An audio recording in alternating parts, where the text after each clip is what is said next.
जिन लोगों से इन्होंने वोट लिया उनके लिए यहाँ भौंक रहे हैं, झूठ बोल रहे हैं और लोगों को भरोसा दे रहे हैं। यही लोग कैजुअल लेबरर्स की बात कर रहे हैं। इनको पूछो ना तुमने 10 साल क्यों नहीं किया कुछ किया। यही लोग नहीं सुन लिए, यही लोग नौजवानों के रोजगार की बात कर रहे हैं। इनमें से आज अभी किसी ने, एक आदमी ने ये कहा कि वो जो एक लोन है जो मोदी की स्कीम थी, हमारे नौजवानों को लत लगाई, लोन निकलवाया और उसमें सब्सिडी की बात हुई। 3-3 साल हो गए, बच्चे रो रहे हैं, बच्चे रो रहे हैं। और वही आदमी सवाल उठाता है, क्या यही बात मोदी को नहीं पूछा जाए कि तुमने लोग हमारे बच्चों को जो है नशा लगाया पैसे का।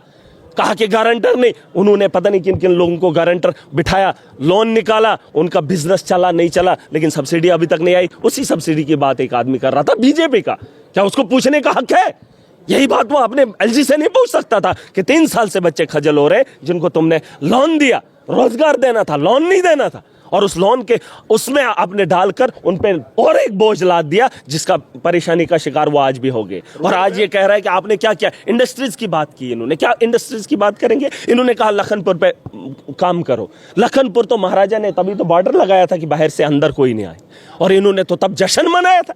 और अभी इनको फिक्र हो रही है कि नौजवानों को रोजगार कहां से मिलेगा। देखिए, बात सिंपल है कि ये जो बातें कर रहे हैं ये झूठ बोल रहे हैं, क्योंकि ये पहले कर सकते थे, अब इनके पास नहीं है। अब सरकार है, अब सरकार खुद जम्मू कश्मीर के नौजवानों के बारे में, जो हॉस्टल है वहाँ पे बात हुई थी, जो खिताई चनाब को जो है वहाँ पे सर्विस देता है। अगर आप देखेंगे किश्तवाड़ के लोग भी डोडा, भलेसा, रामबन, बानीहाल से, जो हमारा हॉस्टल है वो डिस्ट्रिक्ट डोडा का है, और वहाँ की बात हो रही थी जिसमें हमारे एमएलए बानीहाल ने बात रखी। उसके बाद सुनील यहाँ हमारे शक्ति परिहार ने बात रखी। उन्होंने ये कहा कि हॉस्टल में एम्बुलेंस नहीं है, उन्होंने कहा। तो मैंने कहा कि आपने 10 साल वहाँ एम्बुलेंस क्यों नहीं दी? वहाँ पे 2 एम्बुलेंस हैं। और ये सवाल इनको पूछने का कोई अधिकार नहीं है जिन लोगों ने एलजी के दौर में इतने बड़े हॉस्टल के बारे में नहीं सोचा। तो मैंने उन्हें टोका। फिर जाके वहाँ पे मनकोटिया जी खड़े हो गए, उन्होंने कहा कि आप इसके बारे में क्यों बात कर रहे हैं, आप बार बार क्यों टोकते हो? क्यों ना टोकूं? जिन लोगों ने एलजी के दौर में ऑटो एम्बुलेंस,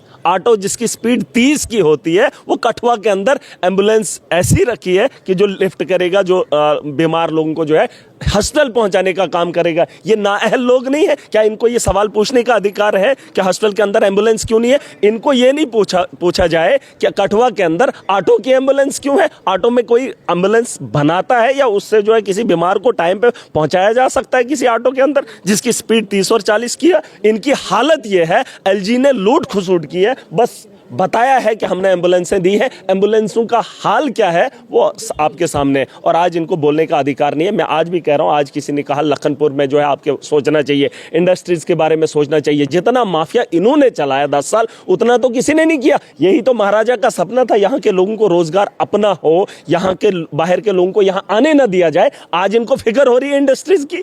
आज ये कह रहे हैं कि हमारा यहाँ सरिया नहीं बिक रहा है, हमारा यहाँ सीमेंट नहीं बिक रहा है, हमारी यहाँ ईंट नहीं बिक रही है, बाहर से सप्लाई हो रहा है, पंजाब से हो रहा है, दिल्ली से हो रहा है, और यहां के लोगों को फायदा नहीं हो रहा है। ये लीडर है, ये लीडर है जो इस हाउस के अंदर झूठ बोलेंगे। आपको नहीं लगता? इनकी वीडियोज उठाकर देख लो, ये यहां पर सवाल क्या करते हैं। एक आदमी ने कहा आवास प्लस योजना से हमारे गांव को फायदा ही नहीं हुआ आज तक। ये सवाल इनको पूछने का हक है, जिनके पास 10 साल थे, जिनके पास मोदी था, जिनके पास एलजी था। और मुझे लोग कहते हैं इसको चर्चों में आना की ख्वाहिश है। अरे इस हाउस के अंदर सवाल वो होने चाहिए जिससे लोगों का अजाला हो, और इनको कोई अधिकार नहीं है जिन लोगों ने 10 साल लूट लिया है। मैं कह रहा हूं बंदरों की बात, एम्बुलेंस नहीं। आप मुझे बताओ, जिन लोगों ने आज तक एम्बुलेंस नहीं दी, जिन लोगों ने डॉक्टर्स आज तक नहीं दिए, उनको आज पूछने का हक है। ये जम्मू के लोगों को बेवकूफ बना रहे हैं।